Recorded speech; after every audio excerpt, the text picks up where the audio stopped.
আজকে আম পাতার পরোটা তৈরি করে দেখাবো গাইস। আসসালামু আলাইকুম, আপনারা কেমন আছেন? আশা করি আপনারা ভালো আছেন, আমিও ভালো আছি।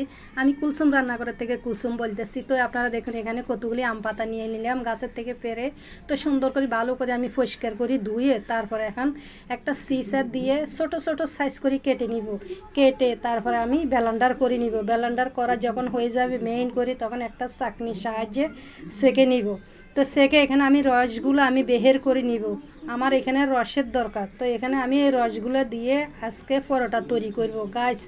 যারা আপনারা খান নয় আম পাতার পরোটা, আপনারা এই ভিডিও দেখলে অবশ্যই বুঝবেন খুব সহজভাবে আম পাতার পরোটা তৈরি করা হয়।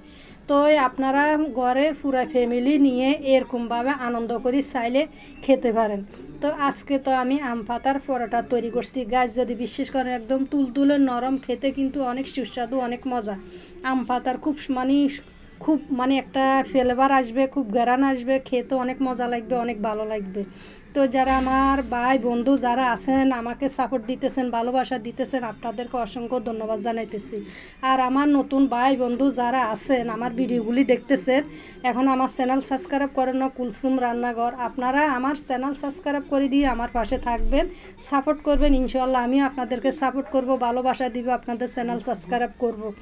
আসেন আমরা মিলেমিশে সবাই একসাথে কাজ করব, সবাই ছোটোখাটো আশাগুলি যেন খুব দ্রুত যেন পূরণ হয়ে যায়। আল্লাহর কাছে দোয়া করি যেন আপনার আশা আমার আশা যেন আল্লাহ খুব দ্রুত যেন পূরণ করে। আসেন মনে কোনো হিংসা অহংকার না রাখি, সবাই মিলেমিশে একসাথে কাজ করব, যেন সবাই যেন একসাথে মিলেমিশে কাজ করলে খুব দ্রুত যেন সামনের দিকে এগিয়ে যাইতে পারি। তো আজকে আমার ভিডিও আপনাদের থেকে কেমন লাগতেছে অবশ্যই আপনারা কমেন্ট করে জানাবেন।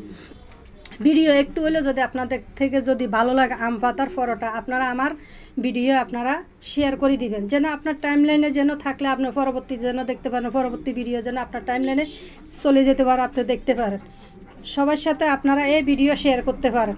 তো আমার আম পাতার পরোটা আপনাদের থেকে কেমন লাগতেছে অবশ্যই আপনারা কমেন্ট করতে ভুলবেন না, কমেন্ট করে বলবেন আম পাতার পরোটা আপনাদের থেকে কেমন লাগতেছে। আমি খাই তো আমার থেকে অনেক অনেক মজা লাগছে, খুব ভালো লাগছে, সুস্বাদু একটি পরোটা হয়েছে, একদম তুলতুলে নরম। তো এখন আমি দেখেন তরকারি দিয়ে এখন খাইতেছি, খাইতে অনেক তৃপ্তি করি, আমার মেয়ে, আপনাদের ভাই, আমি সবাই মিলে আমরা খেলাম, অনেক তৃপ্তি করি, অনেক মজা হয়েছে, মাশাআল্লাহ, আলহামদুলিল্লাহ। তো আপনারা ভালো থাকবেন, সুস্থ থাকবেন, আল্লাহ হাফেজ।